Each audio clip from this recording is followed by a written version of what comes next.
Exam study YouTube channel में आप सभी लोगों का स्वागत है दोस्तों। तो शुरू से अंत तक आप लोग इस वीडियो में बने रहें, आपके लिए काफ़ी महत्वपूर्ण साबित होने वाला है दोस्तों ये वीडियो। ये जो वीडियो है दोस्तों special GK GS Bihar DElEd entrance exam 2024 के लिए बनाया जा रहा है, जिसमें प्रीवियस ईयर और सेट के महत्वपूर्ण प्रश्नों को शामिल किया गया है। अगर आप पूरा वीडियो देखते हैं तो प्रश्न यहीं से पूछे जाएंगे, ये मेरा 100% गारंटी है दोस्तों। और वीडियो जितना आप अधिक से अधिक देखेंगे और पूरा देखेंगे तभी आपको फ़ायदा होने वाला है। कहा जाता है ना दोस्तों कि पतझड़ हुए बिना पेड़ों पर नए पत्ते नहीं आते हैं, कठिनाइयों और संघर्ष सहे बिना अच्छे दिन भी नहीं आते हैं। अगर आज आप कठिनाई सह रहे हैं और संघर्ष सह रहे हैं, पूरा वीडियो आप देख रहे हैं, तभी आप एक दिन अच्छे मुकाम पर और जो आप लक्ष्य रखे हैं वो लक्ष्य आपको प्राप्त होगा। तो इस वीडियो में देखिए इस तरह के महत्वपूर्ण प्रश्नों को दोस्तों शामिल किया गया है, जो अति महत्वपूर्ण प्रश्न है, जो VVI वेरी वेरी इंपॉर्टेंट प्रश्न है दोस्तों। अगर शुरू से अंत तक बने रहें तो ये सारे प्रश्नों के कॉन्सेप्ट आपको डिटेल एनालिसिस के साथ हम क्लियर करा देंगे। तो आइए बिना देरी किए हुए आप लोगों की वीडियो की शुरुआत करते हैं दोस्तों। तो चलिए पहला प्रश्न आप लोग देख सकते हैं कि निम्नलिखित में से कौन सा खनिज मोनाजाइट रेत में निहित है। इसका राइट आंसर आप लोग देते चलिएगा कि इसका राइट आंसर क्या होगा। कमेंट बॉक्स है, कमेंट बॉक्स में आप लोग कमेंट भी करते रहिए कि आप लोगों का जीके जीएस के प्रश्नों को सॉल्व कर पाते हैं कि नहीं, आपकी कितनी तैयारी हो चुकी है, क्या कमी है।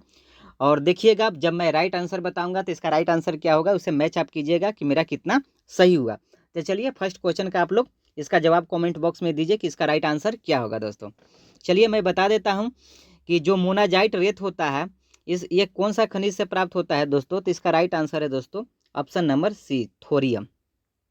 थोरियम, अगर थोरियम की बात किया जाए दोस्तों तो इसका जो खोज हुआ था दोस्तों 1800 आपका 28 ईस्वी में। क्या हुआ था 1828 ईस्वी में बर्जिलियस नाम के एक साइंटिस्ट थे, उन्होंने ही थोराइट अयस्क से इसका आविष्कार किए थे, याद रखिएगा। और थोरियम की अगर परमाणु संख्या की बात किया जाए तो इसका परमाणु संख्या दोस्तों 90 होता है। और याद रखिएगा थोरियम जो आवर्त सारणी के किस श्रेणी में आता है दोस्तों, ये भी प्रश्न पूछ लिया जाता है। तो याद रखिएगा ये जो आता है दोस्तों ये आता है एक्टिनाइट। याद रखिएगा एक्टिनाइट श्रेणी का ये प्रथम तत्व है। क्या है, प्रथम तत्व है दोस्तों, ये भी याद रखिएगा। और कहा जाता है कि विश्व में मोनाजाइट का सबसे अगर बड़ा भंडार है दोस्तों तो वो भारत में ही है। और भारत के किस राज्य में है, ये भी प्रश्न पूछ लिया जाता है। तो बताइए किस राज्य में है दोस्तों। हम लोग आप लोग पर छोड़ते हैं कि भारत में जो मोनाजाइट है वह सबसे ज़्यादा किस राज्य में पाया जाता है। आप लोग इसका राइट आंसर कमेंट बॉक्स में कमेंट करके हमें बताइएगा, तब हम जानेंगे कि आप कितने अच्छे पढ़ने में हैं। चलिए अगले प्रश्न की ओर आते हैं। अगला जो प्रश्न है दोस्तों कि बहुजन समाज पार्टी के संस्थापक निम्नलिखित में से कौन थे। इसका भी आप लोग कमेंट बॉक्स में कमेंट कीजिए अगर आप लोग आंसर जानते हैं तो। चलिए इसका राइट आंसर मैं बता देता हूं दोस्तों। इसका राइट आंसर है आपका काशीराम। क्या है, काशीराम। बहुजन समाज पार्टी, इसको शॉर्ट में क्या कहा जाता है दोस्तों, भाजपा। इसकी जो स्थापना हुआ था दोस्तों ये 14 अप्रैल 1984 ईस्वी की इसकी स्थापना की गई थी। किन्होंने किया था, काशीराम जी ने किए थे। और इसका चुनाव चिन्ह की बात किया जाए तो इसका चुनाव चिन्ह क्या है, हाथी। हाथी छाप इसका चुनाव चिन्ह है। जो अभी इनका प्रमुख एक नेता है जिनका नाम क्या है दोस्तों, मायावती। क्या, मायावती, आप लोग जानते होंगे। चलिए अगले प्रश्न की ओर आते हैं। अगला जो प्रश्न है दोस्तों कि 2011 जनगणना के अनुसार भारत की कितनी प्रतिशत आबादी द्वितीय कार्यों में लगी है, माने द्वितीय सेक्टर, सेकंड सेक्टर में लगी है। तो देखिए यहाँ दिया गया है परसेंटेज आपको 3.8%, 41.6%, 4.2% या 54.6%। बताइए इसका राइट आंसर क्या होगा दोस्तों। तो इसका राइट आंसर होगा दोस्तों, मैं बता दूं, ऑप्शन नंबर ए, 3.8% आपका द्वितीय क्षेत्र में भारत की जनगणना के अनुसार भारत के लोग इतने प्रतिशत काम करते हैं। अगर फर्स्ट बात किया जाए कि फर्स्ट में कितने प्रतिशत है तो फर्स्ट में आपका 54.6%। कितने दोस्तों, 54.6% है। ये प्रथम क्षेत्र में काम करते हैं, जो सबसे ज़्यादा है। किस क्षेत्र में सबसे ज़्यादा लोग काम करते हैं भारत की आबादी, तो प्रथम क्षेत्र में। द्वितीय क्षेत्र की बात किया जाए दोस्तों तो आप लोग जान ही गए 3.8। और तृतीय क्षेत्र की बात किया जाए तो उसमें कितने प्रतिशत लोग काम करते हैं, तो 41.6% जो लोग हैं वो आपके तृतीय क्षेत्र में काम करते हैं। ये भी बातें आप याद रखिएगा। आइए अगले प्रश्न की ओर आते हैं दोस्तों। अगला जो प्रश्न है, मॉन्टेग्यू चेम्सफोर्ड सुधार योजना कब पारित किया गया? ये तो आप लोग बता सकते हैं कि इसका राइट आंसर क्या होगा दोस्तों। चलिए इसका आप लोग जवाब दीजिए कि इसका राइट आंसर क्या होगा। चलिए मैं बता दूं, इसका राइट आंसर होगा दोस्तों ऑप्शन नंबर सी, 1919 में। आपका चेम्सफोर्ड सुधार योजना 1919 में पारित किया गया था दोस्तों। और इस अधिनियम का एकमात्र उद्देश्य था भारतीयों का शासन में प्रतिनिधित्व सुनिश्चित करना था, कि भारत के लोग वही उसमें अपना प्रतिनिधित्व करें, क्योंकि अंग्रेज लोगों का बोलबाला उस समय सबसे ज़्यादा था दोस्तों। और इस अधिनियम ने केंद्र के साथ साथ प्रांतीय स्तरों पर भी शासन में सुधार की शुरुआत की थी दोस्तों, याद रखिएगा। और इस अधिनियम को ही एक और नाम से जाना जाता है, ये भी प्रश्न आता है, याद रखिएगा। इस अधिनियम को किस नाम से जाना जाता है दोस्तों? तो याद रखिएगा, भारत सरकार अधिनियम 1919 के नाम से भी जाना जाता है। ये भी बातें आप याद रखिएगा। अब आइए अगले प्रश्न की ओर आते हैं दोस्तों। अगला जो प्रश्न है कि विकास की स्थिति के आधार पर संसाधनों को के रूप में वर्गित किया जा सकता है। चलिए इस प्रश्न को जवाब देने से पहले आप लोग लाइक कर दीजिए दोस्तों, कमेंट बॉक्स में कमेंट कर दीजिए और अपने दोस्तों को शेयर भी कर दीजिए। आज चैनल को सब्सक्राइब नहीं किया तो सब्सक्राइब भी कर लीजिए दोस्तों, तभी तो हमें मोटिवेशनल मिलेगा, तो इस तरह के वीडियो आप लोग के लिए लाएंगे। चलिए इसका राइट आंसर आप लोग बताइए कि क्या होगा। तो मैं बता दूं, इसका राइट आंसर होगा दोस्तों ऑप्शन नंबर डी, उपयुक्त में से सभी। अगर कोई भी विकास की स्थिति के आधार पर अगर बात किया जाए, संसाधनों के रूप में वर्गित किया जाए, तो संभावित, रिजर्व और विकसित स्टॉक, ये तीनों ही आपका हो जाएगा दोस्तों। तो इसका राइट आंसर क्या हो जाएगा? उपयुक्त में से सभी। आइए अगले प्रश्न की ओर आते हैं दोस्तों। अगला जो प्रश्न है कि काजीरंगा राष्ट्रीय उद्यान किस राज्य में स्थित है? ये तो इतना फेमस है क्वेश्चन है दोस्तों, इतना VVI है ना कि बहुत सारे एग्जामिनेशन में ये जा क्वेश्चन पूछा गया है काजीरंगा राष्ट्रीय उद्यान से। कौन ऐसा एग्जाम होगा जिसमें इससे प्रश्न नहीं आया होगा? तो ये तो वेरी वेरी इंपॉर्टेंट है दोस्तों, एकदम VVI क्वेश्चन है, ये बातें आप याद रखिएगा। चलिए इस प्रश्न का आप लोग जवाब दीजिए कि इसका जवाब क्या होगा दोस्तों। चलिए मैं बता दूं, इसका राइट आंसर होगा ऑप्शन नंबर सी, असम। क्या होगा? असम। अगर काजीरंगा राष्ट्रीय उद्यान की बात किया जाए दोस्तों, तो ये आपका असम राज्य में, और इस उद्यान को राष्ट्रीय उद्यान की मान्यता कब मिला था? तो 1974 ईस्वी में इसको राष्ट्रीय उद्यान की मान्यता मिली थी। और ये किसके लिए प्रसिद्ध है दोस्तों? तो एक सिंह गेंडा वाले को, एक सिंह वाला जो गेंडा होता है उसके लिए यह उद्यान प्रसिद्ध है। ये भी बातें आप याद रखिएगा। आइए अगले प्रश्न की ओर आते हैं दोस्तों। अगला जो प्रश्न है कि निम्नलिखित में से कौन सा फसल बाजरा नहीं है? ज्वार, रागी, मक्का या बाजरा? तो देखिए बाजरा जो है, ये ज्वार भी बाजरा के ग्रुप में आता है, रागी भी बाजरा के ग्रुप में आता है, और बाजरा तो है ही। तो यहाँ पर ऑप्शन नंबर जो बी है दोस्तों, ये मक्का जो है ये बाजरा ग्रुप का अंतर्गत नहीं आता है, इस बात को आप लोग याद रखिएगा। आइए अब अगले प्रश्न की ओर आते हैं। अगला जो प्रश्न है दोस्तों कि द्वितीय विश्व युद्ध में पहला एटम बम कहाँ गिराया गया था? ये बहुत ही फेमस है क्वेश्चन दोस्तों, इसका जवाब आप लोग दे सकते हैं। तो इसका राइट आंसर क्या होगा दोस्तों? कमेंट बॉक्स में कमेंट कीजिए, आप लोग जल्दी बताइए कि इसका राइट आंसर क्या होगा, कि द्वितीय विश्व युद्ध में पहला एटम बम कहाँ गिराया गया था, और इस बम का नाम भी क्या था? ये भी कमेंट बॉक्स में आप लोग कमेंट कर दीजिए कि इस जो बम गिराया गया था इसका नाम क्या था। मैं बता दूं कि ये जो बम गिराया गया था दोस्तों, ये आपका 6 अगस्त 1945 को अमेरिका के द्वारा ये गिराया गया था दोस्तों, परमाणु बम। और ये जो गिराया गया था ये आपका हिरोशिमा पर गिराया गया था, और इसका जो नाम था दोस्तों वह लिटिल बॉय नाम था। और 3 दिन बाद 9 अगस्त 1945 को ही दोस्तों, 9 अगस्त 1945 को दूसरा जो बम गिराया गया था वो आपका नागासाकी पर गिराया गया था, जिसका नाम था फैटमैन, याद रखिएगा। चलिए अब अगले प्रश्न की ओर आते हैं दोस्तों। अगला जो प्रश्न है कि कौन सा व्यक्ति को वोट देने का अधिकार नहीं होता है? 4 ऑप्शन दिए गए हैं, बहुत ही इजी क्वेश्चन है दोस्तों। इसका राइट आंसर आप लोग दीजिए, किस व्यक्ति को वोट देने का अधिकार नहीं होता है? अमीर आदमी को, गरीब आदमी को, बेशक व्यक्ति को, पागल या दिवालिया आदमी को? तो इसका राइट आंसर हो जाएगा दोस्तों पागल या दिवालिया जो व्यक्ति होता है उसको आपको वोट देने का अधिकार नहीं होता है, क्योंकि वो लोग वोट नहीं दे सकते हैं। बाकी जो भी लोग हैं, जो भी अगर भारत के नागरिक हो और 18 साल का एज अगर वो पूरा किए हुए हैं तो वो लोग वोट दे सकते हैं दोस्तों। चलिए अगले प्रश्न की ओर आते हैं। अगला जो प्रश्न है दोस्तों कि भूमंडलीयकरण शब्द का इजाद किसने और कब किया?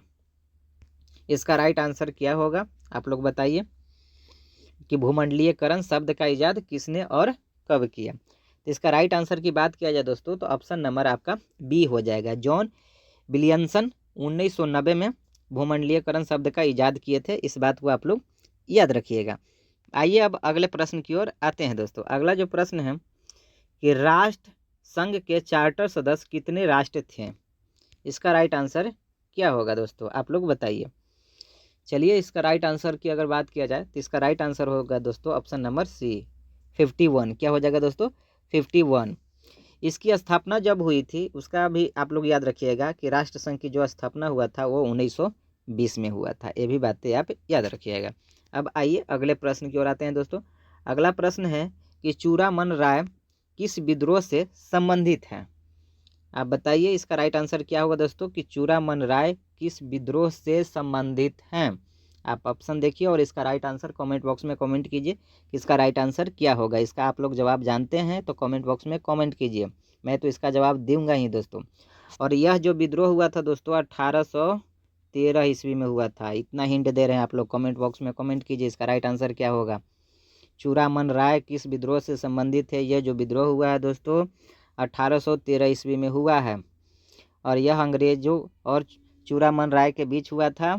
और क्यों हुआ था दोस्तों अगर इसका बात किया जाए तो क्योंकि ये बकाया जो था ये चुकाने में असमर्थ हो गए थे चूड़ामन राय जी, जिसके कारण अंग्रेजों ने उनके राज को ही क्या कर दिया था, नीलाम कर दिया था। अंग्रेजों ने चूड़ामन राय जी के जो राज था उनको क्या कर दिए थे, नीलाम कर दिए थे। इसी कारण ये विद्रोह हुआ था।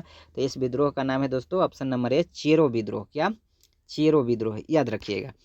अब आइए अगले प्रश्न की ओर आते हैं दोस्तों। अगला जो प्रश्न है कि भारत के साथ बांग्लादेश की स्थलीय सीमा कितनी लंबी है। ये तो बहुत ही फेमस क्वेश्चन है दोस्तों, क्योंकि भारत के पड़ोसी देश से प्रश्न पूछे गए हैं, जो पूछ ही लिए जाते हैं। हर एग्जाम में पड़ोसी देश से आते हैं प्रश्न दोस्तों, याद रखिएगा। भारत के जितने भी पड़ोसी देश हैं, चलिए इससे पहले आप लोग जवाब दीजिए भारत के कितने पड़ोसी देश है। उसके सारे पड़ोसी देश का नाम आप लोग कमेंट बॉक्स में लिख के बताइए कि कितने पड़ोसी देश है। आप लोग बताइए सबसे पहले इस क्वेश्चन का जवाब देने से पहले कि भारत के साथ बांग्लादेश का स्थलीय सीमा कितनी लंबी है। कितना इजी प्रश्न है दोस्तों, आप लोग जल्दी जल्दी कमेंट तो कीजिए कि इसका राइट आंसर क्या होगा दोस्तों। चलिए मैं बता दूं, इसका राइट आंसर हो जाएगा दोस्तों 4096 किलोमीटर, जो भारत के साथ बांग्लादेश की स्थलीय सीमा है दोस्तों। और भारत की सभी माने पड़ोसी देशों के जो है ना, उसमें सबसे ज़्यादा अगर किसी के साथ स्थलीय सीमा बनाता है तो वो आपका है बांग्लादेश। बांग्लादेश सबसे ज़्यादा स्थलीय सीमा बांग्लादेश के साथ ही है दोस्तों, भारत के साथ। और भारत के 5 राज्य है जो बांग्लादेश के साथ अपनी सीमा को साझा करते हैं। तो पांचों राज्यों का मैं नाम बता देता हूं, आप लोग याद रखिएगा। पहला जो राज्य है दोस्तों वो पश्चिम बंगाल है।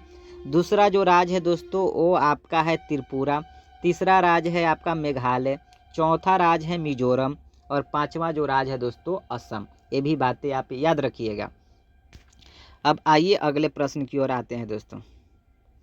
अगला जो प्रश्न है कि 2011 के जनगणना के अनुसार बिहार में प्रति वर्ग किलोमीटर जनसंख्या घनत्व क्या है। और एक और बात बता देता हूँ इस प्रश्न का जवाब देने से पहले दोस्तों, याद रखिए भारत का जो जनगणना है दोस्तों वहाँ से एक प्रश्न आपके एग्जाम में जरूर रहने वाला है। तो भारत के जनगणना से जो भी प्रश्न बनेगा वो सारे प्रश्नों को आप देख के ही जाइएगा, क्योंकि यहाँ से आपको एक प्रश्न आपका एग्जाम में आने ही वाला है, इसे कोई नहीं रोक सकता है दोस्तों।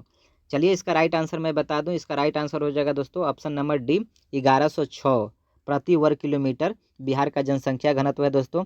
और भारत अगर देश में अगर सबसे कम जनसंख्या घनत्व की बात किया जाए तो वो जो राज्य है दोस्तों उसका नाम है अरुणाचल प्रदेश। क्या है, अरुणाचल प्रदेश है, जहाँ का जनसंख्या घनत्व दोस्तों आपका 17 व्यक्ति प्रति वर्ग किलोमीटर है दोस्तों। बताइए कितना कम है, बिहार में कितना है 1106।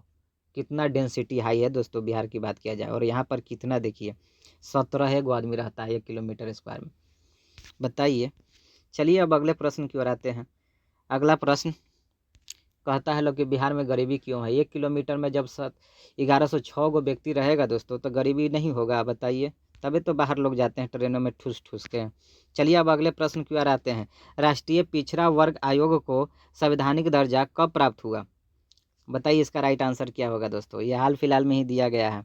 राष्ट्रीय पिछड़ा वर्ग आयोग का संवैधानिक दर्जा भी प्राप्त हुआ है दोस्तों। मोदी जी का जब सरकार आया था उसी समय इसको संवैधानिक दर्जा दिया गया है। चलिए मैं इसका राइट आंसर बता दूं दोस्तों, इसका राइट आंसर हो जाएगा 2018।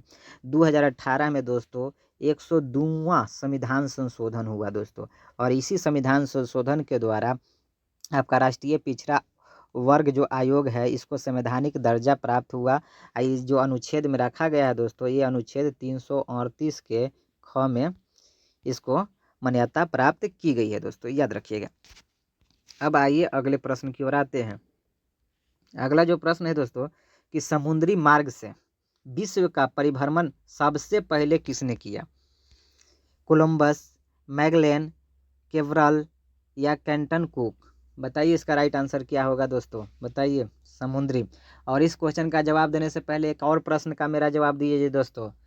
भारत का खोज सबसे पहले किसने किया था? कौन वो नाविक था जो भारत का कालीकट नामक स्थान पर आया था दोस्तों? कालीकट, बताइए। कालीकट जो स्थान है केरल में, वहाँ सबसे पहले किसने आया था जिसने भारत का खोज किया था दोस्तों, और कब किया था? इसका भी जवाब आप लोग कमेंट बॉक्स में कमेंट करके बताइए। चलिए मैं इसका सही जवाब दे दूं दोस्तों, इसका राइट आंसर है मैगलेन। मैगलेन जो था ये पुर्तगाल का एक नाविक था, और इसी ने विश्व का परिभ्रमण सबसे पहले किया था। ये बातें आप याद रखिएगा दोस्तों। अब आइए अगले प्रश्न की ओर आते हैं। अगला जो प्रश्न है दोस्तों कि भारत में सत्ता के वितरण के उद्देश्य से कितनी सूचियां बनाई गई हैं? बताइए कितनी सूचियां हैं भारत में? एकदम इजी क्वेश्चन है दोस्तों, बता दीजिए इसका राइट आंसर जल्दी जल्दी। आप लोग कितने अच्छे विद्यार्थी हैं, कितने अच्छे कमेंट बॉक्स में अच्छे अच्छे क्वेश्चन का आप लोग जवाब दे रहे हैं। चलिए इसका राइट आंसर आप लोग बताइए दोस्तों क्या होगा। चलिए मैं इसका राइट आंसर बता दूं, ऑप्शन नंबर क्या हो जाएगा दोस्तों? सी। भारत में 3 तरह की सूचियां हैं दोस्तों। एक तो है संघ सूची, क्या है दोस्तों? पहला तो है आपका संघ सूची। दूसरा सूची की बात किया जाए तो आपका राज्य सूची, क्या है? राज्य सूची, राज्य सूची। आप उसके बाद आपका है समवर्ती, क्या है? समवर्ती सूची। तो ये 3 तरह की सूचियां है दोस्तों, और तीनों में अलग अलग विषय है। अगर संघ सूची की बात किया जाए तो पहले जो है 97 विषय थे, अभी वर्तमान में आपके 100 सब्जेक्ट हो गए हैं दोस्तों। राज्य सूची की बात किया जाए तो इसमें 61 हैं, कितने हैं? 61 सब्जेक्ट हैं दोस्तों, याद रखिएगा। और समवर्ती सूची की बात किया जाए तो इसमें आपका 52, कितने? 52, कितने हैं? 52 सब्जेक्ट है दोस्तों, ये भी आप साथ में याद रखिएगा। अब आइए अगले प्रश्न की ओर आते हैं।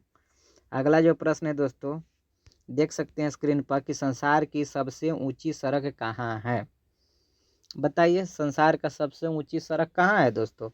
आप लोग तो इसका जवाब दे ही सकते हैं कमेंट बॉक्स में, एकदम आसानी शब्दों में जल्दी जल्दी आप लोग कमेंट लिख दीजिए, एकदम फाड़ दीजिए कमेंट बॉक्स को दोस्तों। आप लोग जल्दी जल्दी इसका जवाब दीजिए कि क्या होगा इसका राइट आंसर, क्या होगा दोस्तों कि संसार का सबसे ऊंचा सड़क कहाँ है?